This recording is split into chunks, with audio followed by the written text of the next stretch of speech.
Hello everyone, welcome back to Cash Bright. In this video, we'll be looking at debt. The COVID-19 crisis is first and foremost one of personal and social significance, as medical practitioners around the world do all that they can to save lives. But it's also the cause of one of the biggest global economic shocks in history, as worldwide production and output slows, and in some sectors stops entirely. For 2020 and beyond, the economic landscape will be the most challenging we have faced in living memory, and people, businesses and governments will have no choice but to borrow money. This will lead to a debt aftershock in the months and years to come, as low interest rates will entice more of us to load up on debt. So why does this happen? And what does this mean for you? Let's look at these questions in more detail and explore the role debt will inevitably play in all our lives in the years to come. Number 1. What is the current global debt situation? At the time of posting this video, according to the Institute of International Finance, global debt stood at around $255 trillion. It's very difficult to comprehend that number, but suffice it to say that it equates to more than 322% of global GDP, i.e. the total economic output of the whole world. That means that the global economy has a debt burden 3 times higher than what it can produce. This is clearly a serious situation, and one which is troubling economists around the world. Number 2. What will the COVID-19 crisis mean for global debt? Given the necessary actions of governments to tackle the economic effects of the crisis, the global debt burden is set to rise dramatically in 2020 and beyond.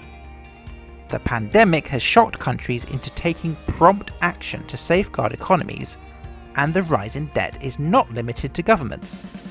Businesses and individuals are forced to borrow more money.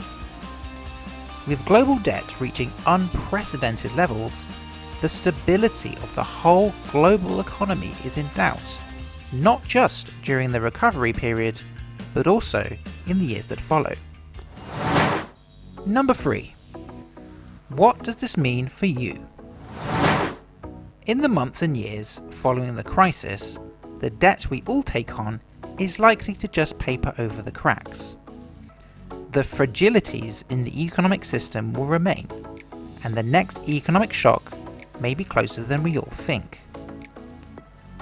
Low interest rates mean that borrowing will be much cheaper than in previous years, and individuals, businesses and banks will be inclined to take on riskier ventures.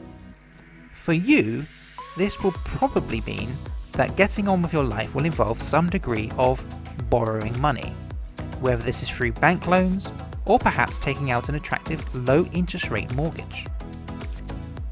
But the important takeaway from all of this is to remember the lessons of the past 30 years. The financial crash of 2007 through 2008 was brought about by the emergence of low interest rates following the dot-com crash of the late 20th century. Households loaded up on mortgage debt, and when the economic landscape changed, millions defaulted. So our message for you here at Cash Bright is to be wary of the next phase we will all be entering. By all means, we all need to recover ourselves from the wreckage of 2020, but we also need to bear in mind that debt ought to be minimized, whether that is from credit cards or larger bank loans. We must all be careful to minimize our exposure to debt if we are to avoid repeating the mistakes of our recent past.